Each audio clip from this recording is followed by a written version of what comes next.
Great. Hey guys, I hope you're doing well. I have a thought. That I want to essentially have this in the video. Video. Okay, whenever I'm excited about a certain thought, I think I lose words immediately. But I'm thinking about terminals now. What are terminals? Terminals um, are a way of saying. Well, essentially, in the old days, terminals were these machine consoles that machine operators used to sit in these large warehouses where on that terminal they used to feed some sort of input and that goes in and they get some sort of output displayed out. So that was very much a traditional term. But the root word of terminal is essentially termination, or to indicate something is terminating. And it shows completion. It essentially is signaling what it means to end at any given destination. And with that, it allows you to understand what certain outputs look like. And terminal systems have always existed for a whole lot of reasons. And for example, whether it be, for example, calling someone on the phone, on the other end of the terminal, it's where you access entry or exit. It's the same with airports. Airports have terminals, and it's a broad term that has a lot of strings attached to it. However, today I'm coming to you with the word terminal as a compute environment that encapsulates the edge environment, which is like the true edge where eventual delivery happens. That's what we call a terminal in the computing landscape. And the reason I'm more excited about terminals is because that's where you spend most of your time as a human being in your life. There are certain parts of your computer which we call, whatever they are, applications, and these applications act as terminals. And these applications, which we call terminals, are very powerful because they primarily determine your lifestyle. So what constitutes as a terminal, or what kind of application would fit the category of a terminal? And that is, well, an application you probably visit the longest. That would be the correct description. And it's often the case that with a distributed workflow, for example, you might have opened certain apps at some point to fill the missing gaps in information that you need. And with that missing, hops, or with that hops that you make along the road, the greatest understanding that you should have is if you do most of your work on a single console or application, and to reiterate that means that is your sole terminal. So how do you find your terminal? And it's kind of easy to find your terminal because, for example, if you're a game fanatic, then mostly it originates with your hobby, and your hobby is ultimately kind of essentially the feeding factor that contributes to finding out what your terminal is. So your gaming console would be your ultimate terminal. On the other hand, if you are a trader, a trader would have a different sort of terminal because the type of information that they need at any given point and at any given time is very different compared to what a gameplay would look like, though somewhat trading feels like a game too. On the other hand, a developer console terminal or a developer terminal would actually look quite different. And with the advent of agent superintelligence and a whole other mosaic of useful emerging tools that give you the option to do pretty much less and less these days, the further emergence of terminals kind of it glares upon us. And the reason why we're navigating towards a terminal kind of environment, and in essence, when you see it these days, if you scroll a lot, And if you are on these platforms continually for long hours, then you're terminally plugged in to that specific platform. Though you won't really accept it initially, it eventually reflects and you become a literal information plug or plug point, and that is your terminal. So how do you find your terminal?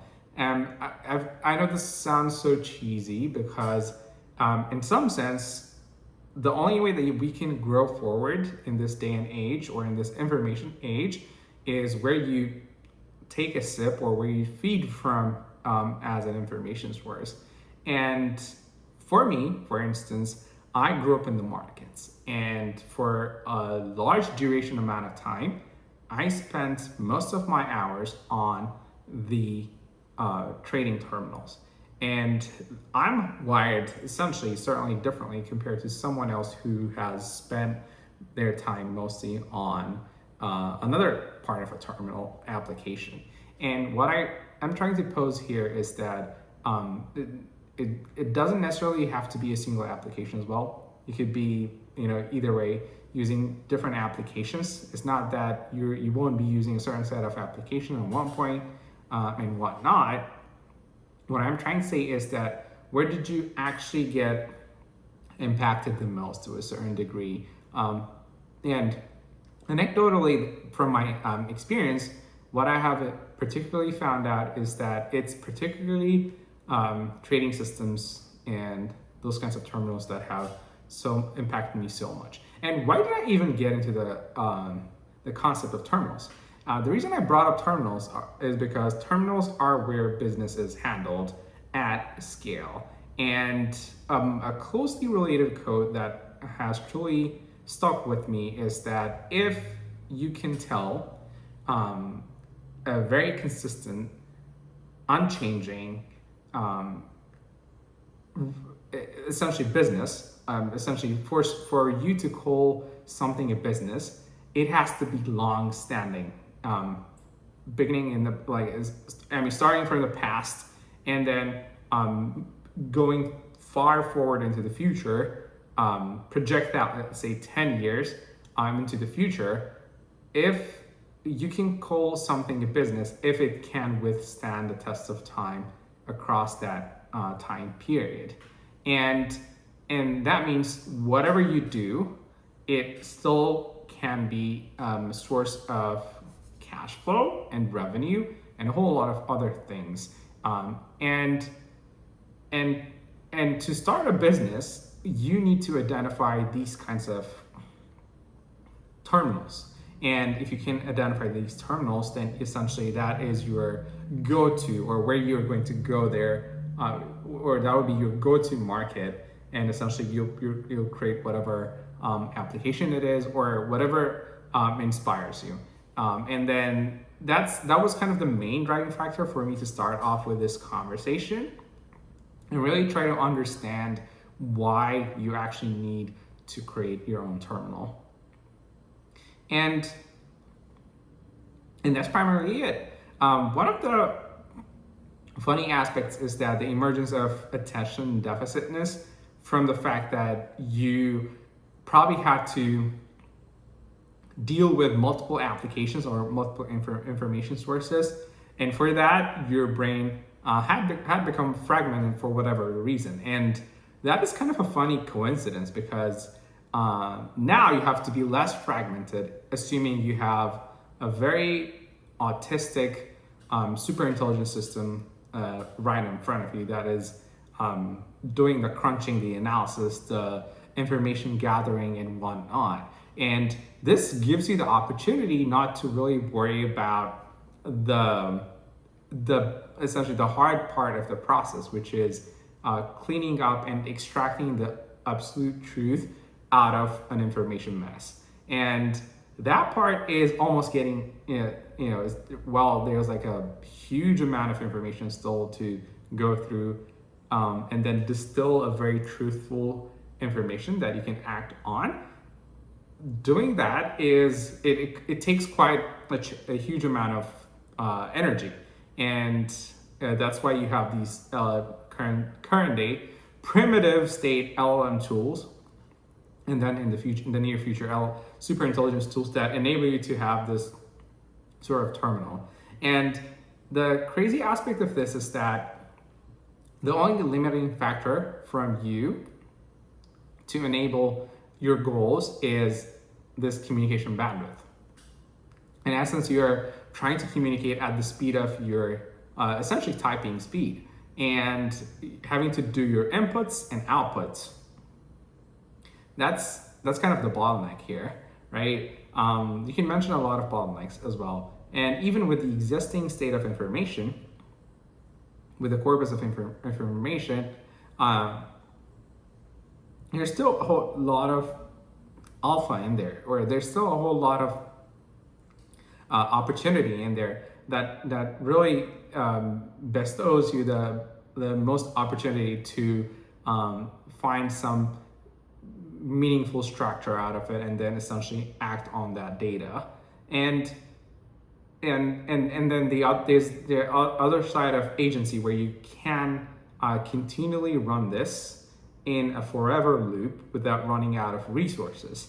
And these are the specific areas of thought that come to me whenever I think about terminals, because these are kind of the layers that eventually are going to be invisible to you, because eventually these layers are the ones that actually support you to make useful stuff and further your goals. And the eventual thing that I see is that we move towards a completely terminally plugged in state.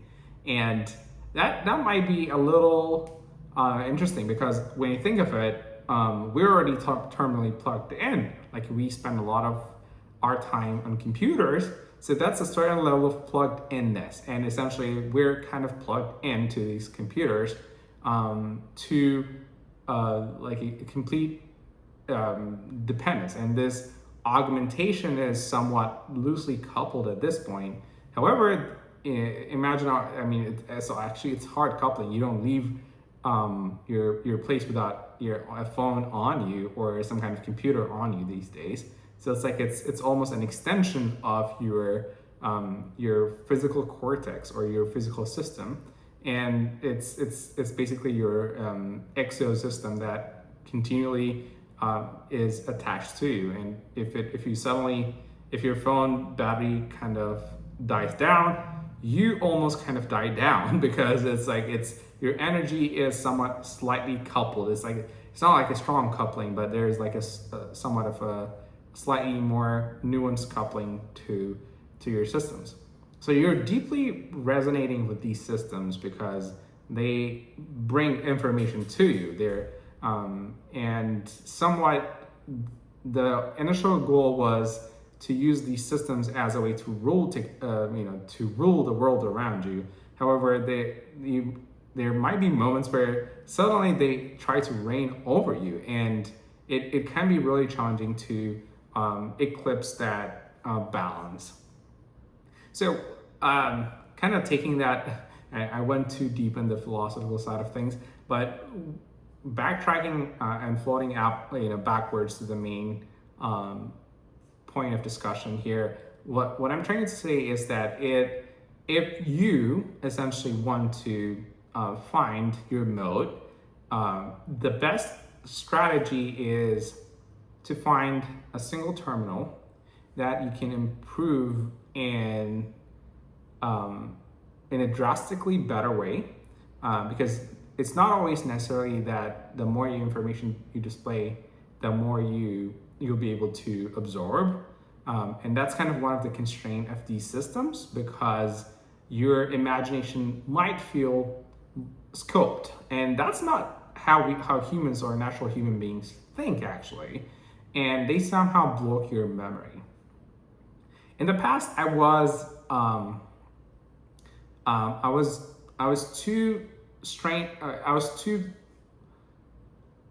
absorbed in the thought of self-blocking, or essentially in the sense that these systems, since they're kind of tightly attached to yourself, they tend to self-block you, essentially, or you have to continuously self-block in order to in order to superfluously course the internet and go about your day without losing time, because time is your single greatest resource and asset, and everything out there is trying to pop up and trying to take away your attention. So your ultimate battle here is to curb off anything that takes away your attention, and then see it from there. That's the whole goal of having a computer. It's not really to be distracted by the other things. But to do that, you have to have full control of your data, which can be quite expensive, and you have to have full operation of these processes. And I've made a few videos in the past where I've talked a lot about privacy and everything, but the whole point of decoupling data and processing and whatnot, just to make sure edge, which is you as a person or as the end, end person. By the way, edge here means that your augmented version of you, or your augmented augmented device. So that's like your augmented agent can be your edge. And the fact that the systems have somehow essentially the fact that processing is pushed off to the centralized server or service, and then edge will just get the content propagated, then that have always, that somehow seems to be a viable architecture that people throw off. But on the flip side, it's truly not giving you the full control and of what is happening. So the best analogy I can give you, of course, analogies are truly bad, but I have to give one in this instance, is that think of it as you either having the ability to cook your own food versus someone else cooking your food. There are pros and cons to both. Essentially, if you're giving the right for someone to cook your food, you save on time, you save on resources, because you don't have to, food gets wasted a lot. So that means there's a far end server or a service that serves you the food, and with that, you don't have to worry about actually handling these resources, and so you don't have to go into the mess of cooking the food. You just get the final finished end product. However, getting that food from that server to you, there's a whole lot of motions that it go through, and you don't have full control of the food that comes to you. And think of this food as an information feed. So if you don't have a full control over that information feed, then you don't have the ultimate control of what eventually goes into your body. And this gives you for some, this gives a level of discomfort.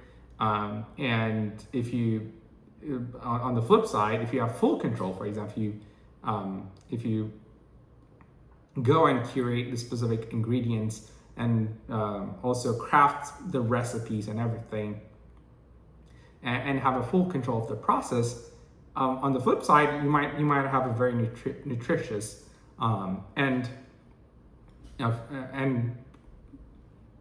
when I want to say product, but end product, which is the food. But on the other hand, you probably have wasted a lot of resources and time while your goal was just simply to eat for 10 minutes. So this is kind of the spectrum here where you continually have to deal with, and it all comes down to your choice, right? So when you think of it, you cannot fully control every part of the process. It's kind of a supply chain dynamic. So it's either control the whole supply chain or be really good at a certain portion of the supply chain, or as much as you can control, so that you can enjoy your privacy. So there's that conundrum, and it's obvious unless you have the greatest amount of logistics ever, which is a certain process that is terminal enough to handle everything for you, or kind of a godlike terminal that eventually handles everything for you, then it's quite difficult and challenging to enforce this in your lifestyle. And I find this interesting because there was this one talk, I'll try to tag it, where Brian Johnson was essentially trying to ask around people, would you live your life if there was somewhat of a godlike algorithm that was given to you, but he didn't explicitly mention a god or anything. But what it's saying is that if you have something watching over you, somewhat of a supervisor, and humans are naturally rebels, right? Essentially, you don't really want to want something over you. We're naturally rebellious because it's essentially the only aspect of this that you probably don't like is that there is a certain degree of, if someone is watching over you, it gives you the discomfort. Or if you know there's someone watching behind you or around you all the time, it gives you the ultimate level of discomfort because it introduces control. So every move, every action, and everything that you do. But when you think of it, everything that you do, everything that you take an action of, everything that you think as well is captured and encoded, and you have given that for the past 18 years or so. And you'll be really surprised to find this out because it just surprises you how much of your data you have given a lot, that it is just astoundingly too much data. And you don't have control over it, even yourself. That's the scary part. And this is not to scare you off, but this is just to shine light on what kind of level of tracking exists already. So if it's already out there and it just happens subconsciously or somewhat subliminally, then the best way that you can actually claim your, well, I don't want to sound somewhat of a freedom fighter, but it just essentially, if you want to reclaim your freedom to a degree, the best way to do that is, one, really learn hard about processes, networks, and data, because these are like the bread and butter. And the only thing is, if you can't beat them, join them. So you need to gather as much data. You need to gather as much. Well, the less processed, the better, of course. Think of it this way. Going back to the analogy of cooking food, if you are trying to cook food and you add too much process, you'll end up hungry. And probably by the time you eat it, that means you've tried probably multiple recipes. You've probably done a lot of things.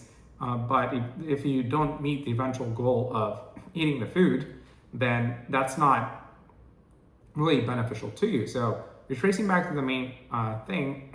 If you don't really take back, if you don't really reclaim control of your data, process, and everything, in the sense that if you somehow don't find a way to share this service as well. So the reason you share food is not, it's partly to validate or test if your food tastes well, because people lose a sense of smell after essentially cooking for a duration of time. So anyways, it's kind of an extended analogy here. What I'm trying to say is that I think there is a degree of tracking that already exists. So you're already being driven by, I don't want to say the cliche, but everyone is like, oh, you're being driven by the algorithm.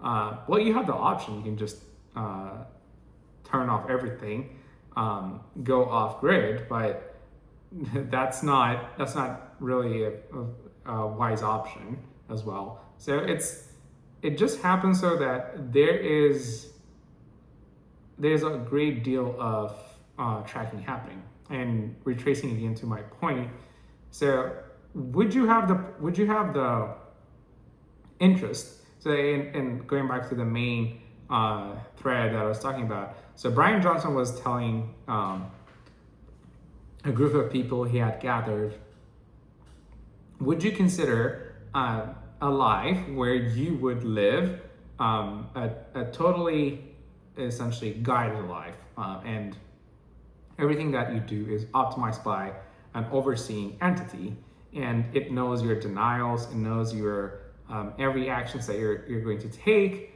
and it will provide you with the opportunity to get everything done, and acting in your best interest, of course. And it feels a lot like a parent, right? when you hear about it, wait, isn't that what parents do? And we immediately feel a little hesitant because that's not a bearing entity. That's not the one that got that essentially birthed us. But and some of the people had and then some of the people were exchanging their ideas and sharing their thoughts, and they immediately had somewhat of a divided approach, or some were very or a divided acceptance. Essentially, some were pretty much accepting of the proposition or the futuristic scenario, and some were somewhat reserved and not willing to share to have their life guided by this all-seeing entity. And it's funny when you think of it philosophically, because in today's and age, you have to a degree, if you hop on the social spectrum, and immediately what you're going to do is get really pushed down, or because you get a lot of social obligations onto you, and the more things that you add on the plate, the less that you kind of further your goals, or the less you're kind of exploring who you truly are. On the flip side, if you're a very social and outgoing person, you don't really care about yourself. You're kind of selfless to a degree. And this is a very interesting approach I have seen with some people, where they're like, they don't care about whatever where their goals are at, but they care about the outside. So it's this balance between internal reflection versus external reflection, or call it internal introspection or versus extrospection. And with these two big words, what I'm trying to say is that you have the ability to look inwards, or keep looking outside and never look inward, because inward could appear messy for most. So I've seen people dealing with this kind of motive, or with this kind of intent as they go. All in all, retracing the fullest step, I started this video with the discussion of, hey, if you actually are intending to find what people truly want, versus what, and at the same time what people truly need, it comes down to finding the terminal. And finding the terminal is the point where people come to visit every day. And since the terminal is part of their everyday routine, all you can do is initially improve the terminal.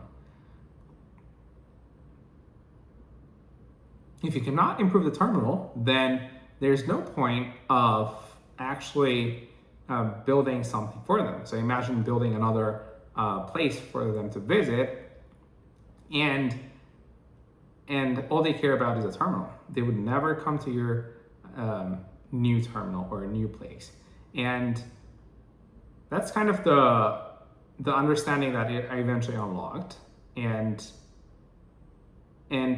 it's not like you're gonna lure them in. They will come willingly. And that's what I wanted to essentially pass as a message to whomever is listening. But I hope you're doing well, and stay tuned for more interesting thoughts like this. I will post this video as soon as I can. But yeah, thanks for watching.